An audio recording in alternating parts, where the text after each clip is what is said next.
evening, ladies and gentlemen. Welcome to this week's edition of the ZuX Branding News. I am your host, Esther Mukamataba, aka Starr. And just like my name, you know the drill, ZuX keeps shining. As you can see, I am not alone in studio today. I am joined by Mr. Posaneka, a member of the ZuX faculty team. How are you doing? I'm very good. How are you doing I today? am good. Thank you. Excited to be here? Yeah, I'm really excited to be here. He is. So for today, we're just going to talk about two stories that made an impact in the former week. We're just going to revel, talk about them a bit, and see what we can pick out from them. So stay tuned, and we will be right back. Don't go anywhere. I mean it.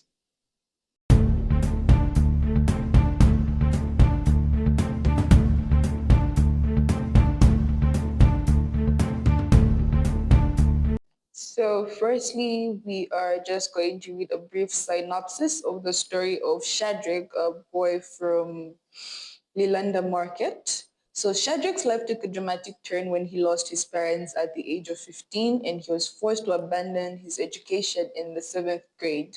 He was left alone to navigate life's realities all alone and turned to the industrial system for work, struggling to make ends meet. Despite facing numerous challenges and being let down by those he trusted, Shadrach demonstrated remarkable resilience. He took the initiative to start his own small business, finding a glimmer of hope in the darkness. Now he operates at a shop at Lilanda Market in Lusaka, driving a desire to succeed and make a positive impact. Rather than seeking charity, Shadrach is eager to prove himself and create opportunities to help others like him. We invite you to join us in supporting Shadrach by visiting his shop, making a purchase, and contributing what you can.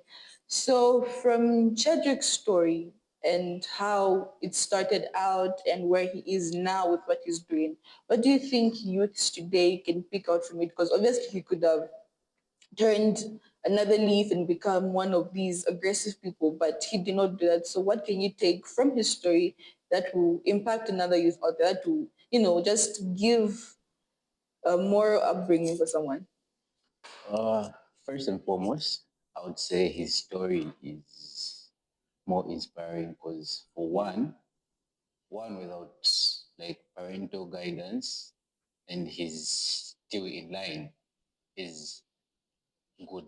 Yeah. If you look at a number of youths right now, like in our hoods, most of them are into drugs. Some of them steal, and others are doing all sorts of illicit things, but he's still straight. Yeah. And for him to indulge himself in a business like that, I think that speaks a lot of volume on his upbringing. That's true. And I think a lot of youths need to learn from him. Like, they need to be inspired with his story and also move in that direction. Yeah. So if, let's say, hypothetically speaking, you were in his position, would you do the same? Uh, Okay, let's just say you want to start your own business, you have stopped working, and then or you're fresh from school, then you want to start working. Would you go down the route to start your own job or you look for another job? Because most people say, I'm waiting to be employed. What would you do in that situation? for me, basically, I would also start my own thing. But anyway, starting your own thing requires guts. You need to have those, Yeah, and you need to have a heart, that's true. and you need to be patient. If you don't have all those things, it's really going to be hard to start your own thing. And then at the end of the day, you're going to feel like you're wasting much of your time, Hmm. of which you wouldn't if you have patience. Yeah. But I would recommend starting Yeah. your own business when you're off school. I think that's one of the virtues that ZuX branding includes, because ZuX branding was just an idea from one student and then it grew to this massive branding campaign. It's like a virtue that you can do your own thing and it can inspire others and you can make an explosion when you have the guts and the heart. Hopefully you were all impacted and took 1 or 2 cents from the story of Shadrach. We support his business and we pray that he succeeds in everything he does. Stick around and we'll be back with another segment. Zinanga ndine shad ndipezika mlienda market ku main gate ndima supplier ma hardware store things ndima kwanza ku supplier nyumba yonse wiring ma plumbing as you can see ma adapters so cheninga pembe kuli my guys ni support kuni support pa business yanga because mona maage yanga ni bangono mena ngonso stay but just because mulungusha yanavomekeza vena ngwali ma street but nengonso kula so ndimba support njenga pembe chekuli mashukuru otherwise disadvantage. Welcome back, ladies and gentlemen. So, in our other story, we'll be talking about what happened throughout the course of the week pertaining to the Drug Enforcement Commission. So, the Drug Enforcement Commission made a significant bust in Kafue district, seizing over 121 tons of cannabis. The operation, which was one of the largest undertaken by the commission, resulted in the arrest of 4 individuals suspected of cultivating and processing the illegal crop. According to DAKE Assistant Public Relations Officer Sydney Katongo, the cannabis fields spanned over 45 farms with 35 tons already processed and found in possession of the suspects. The DAKE officers are still on site and were working to uproot and clear all the remaining cannabis plants from the area. This major operation has a significant blow to the illegal cannabis trade in Zambia and highlights the ongoing efforts of the DEC to combat drug trafficking and related crimes. So based off the synopsis of the story, what do you think tech should do in the future? Because they got the cannabis, they burnt it all, and now the suspects are in prison. So going forward, what should they do to ensure that members of the country do not farm this illegal substance since it is illegal? Uh, First and foremost, I would say for the drug, it's not really about the ones planting, but it's more heavy on who's supply, Okay. right? And how is it on the market? I think they should work more on the supply and how people are able to like get in touch with this of the substance because if you look at the streets right now, people are smoking that like it's legalized and of which it's not. And the more people that are smoking it are youth.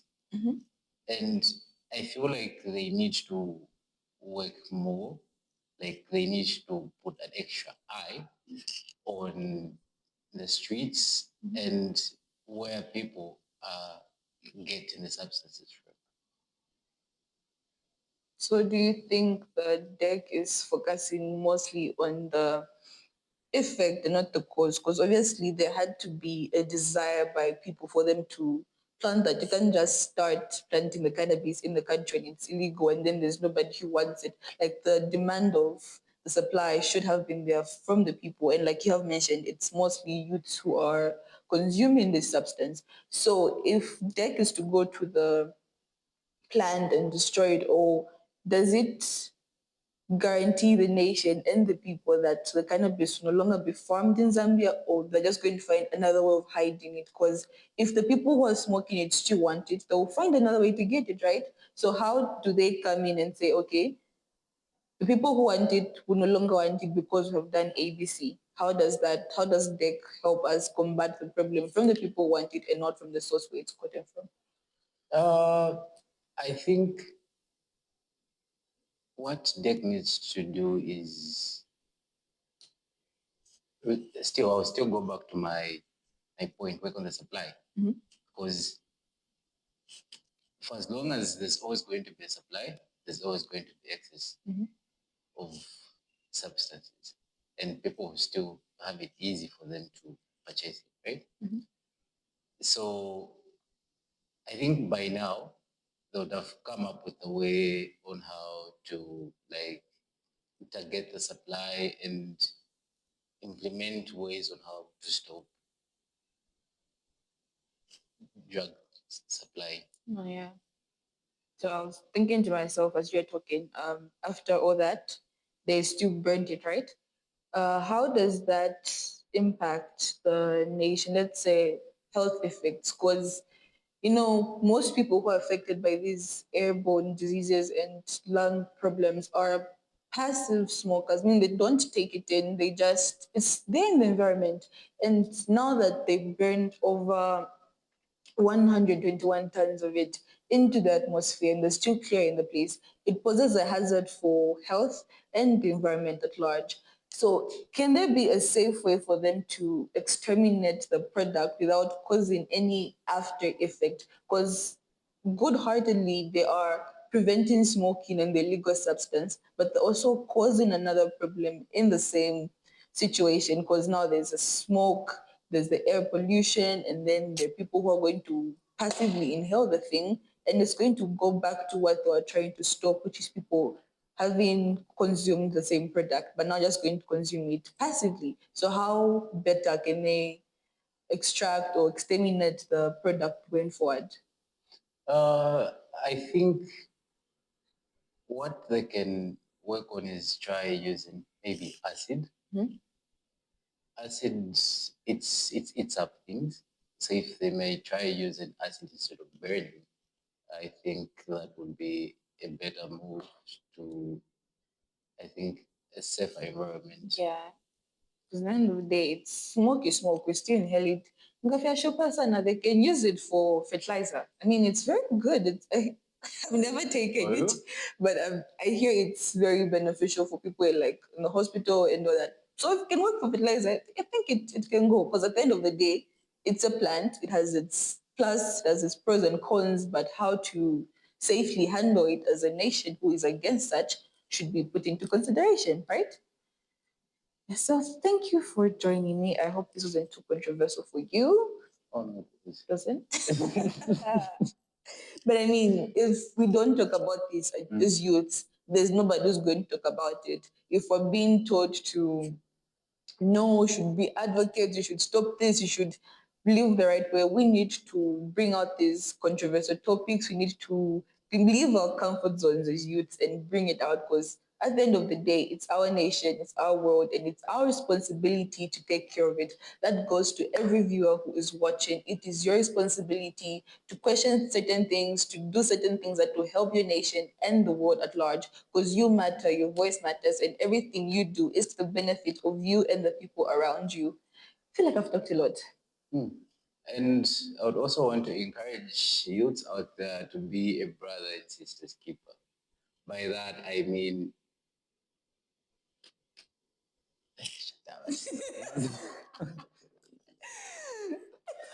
No, English doesn't channel. Okay, but I get where you're coming from. I get what you mean.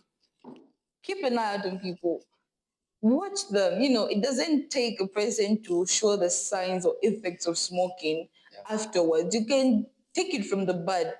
They're showing signs of it, they want to do it, you know it. Hence, it will reduce the number of people who want it on a large scale, and production will reduce to some degree. I mean, if no one is buying tomatoes and they go rotten, the farmer won't bring tomatoes because they're going rotten. Nobody wants the tomatoes. So, in that same light, we should. I hope I've used the word gentle to use. yeah, partial. Partial, okay. And make sure you help out that brother and sister for them not to become a junkie by giving them advice or reporting to the nearest police station or any dick office for any wrongdoings or drug involvement. Yeah. I think that will help better our hoods and communities at large. Yeah, because you do not want to be guilty by association. Every person counts. We all are going to be the future of the nation, and if we can take care of each other, well and good. It's our nation, and how we want it to end up is how we make it today. So, with that being said, we have come to the end of our ZuX branding news. I was your host, Esther Mukamatala, aka Starr, and I was joined by. Oh, Soneka, aka For the drill. That's imitating. How do I sound? Firstly, that can be you imitating me. But anyway, thank you for joining us and see you next week. Have a fantastic week ahead and just ZuX it. Have a glorious night. See you and bye.